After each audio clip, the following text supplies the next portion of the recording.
Jien konvint li nistgħu naslu għaliex dan huwa partit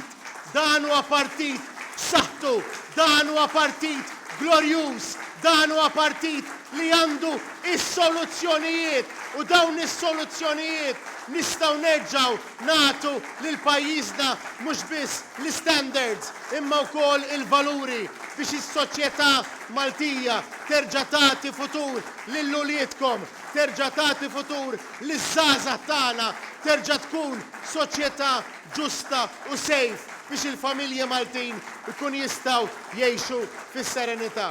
Sostna dan il-kap tal-Partit Nazzjonalista Bernard Grech il-ħadd filgħodu meta kien qiegħed jindirizza attività politika fil-każin tal-Partit Nazzjonalista f'Ħal Tarxien.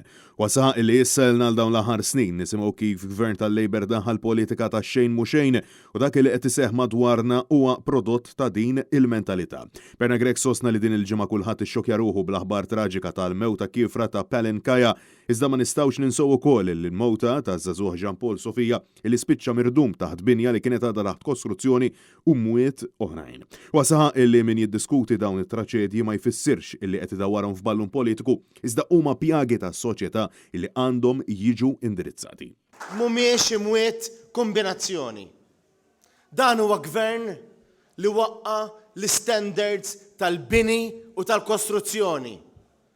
Dan huwa l-gvern li waqqa l-standards tat-toroq tagħna. Dan huwa gvern li waqqa l-standards, il-valur tal-ħajja. Dan huwa gvern li waqqa l-standards, il-valur ta' familja. Dan huwa gvern li waqqa il-valur tas-solidarjetà. Il-valur li tgħix ħajja ta' kwalità. Il-valur li tgħix moħħok mistrieħ, li tgħix seren.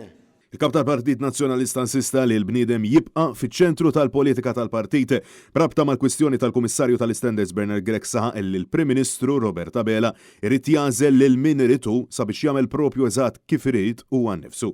Ta' filwaqt li tkellem dwar is-solidarjetà bejn kull wieħed u waħda minna, Bernard Grech jinsisti illi Partit Nazzjonalista dejjem ipprattika politika ta' wens u solidarjetà sabiex il-bniedem jissaħħaħ. Brabta mas-suġġett tal-abort, il-kap tal-Partit Nazzjonalista saħaq illi issa kulħadd qed jara fil-fatt li Robert Abela irid idaħħal l-abort f'Malta. Dan il-fatt qed jaċċettawh anke nies qrib l-istess partit tal-Labor, fosthom l-eks deputat mexxej tal-Labor Joe Brincat, l-eks Ministru Laburista Evarist Bartolo kif ukoll il-President Emeritu Marie-Louise Colero Preca. Madankollu saħaq li l-pajjiż għandu bżonn ikun aktar empatiku ma' persuni li jridu jagħmlu l-abort.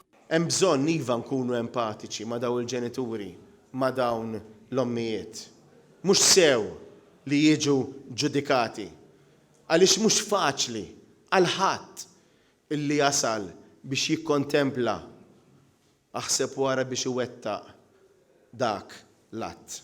Intant, Bernard Grech tkellem dwar diversi realtajiet li ċittadini Maltin u Awċin qed jgħixu fis-silenzju ta' djarhom fejn bosta persuni mhux qed ilaħqu sal-aħħar tax-xahar. Bernard Grech qar li huwa minnu li l-prezzijiet mhux f'pajjiżna biss żdiedu iżda insista li dan il-gvern għandu jagħti soluzzjonijiet u mhux ma jagħmel xejn. Mhux faċli li inti toqgħod lura milli tiekol biex titma' lil uliedek. U wow, ġenituri, hawn nanniet, hawn persuni illi jieħdu ħsieb il-ħaddieħor li għaddejjin minn dan. Għaliex? Għaliex il-ħajja f'pajjiżna splodiet. Bernard Grech insista illi l-poplu qed iħabbat wiċċu ma' diversi sfidi inkluż tal-mediċini out of stock għad-detriment tal-anzjani u l-vulnerabbli tagħna. U għatem jgħid illi l-Partit Nazzjonalista fil-Gvern jibqa' jinvesti fis-saħħa, fin-nies u fil-valuri bħalma dejjem għamel.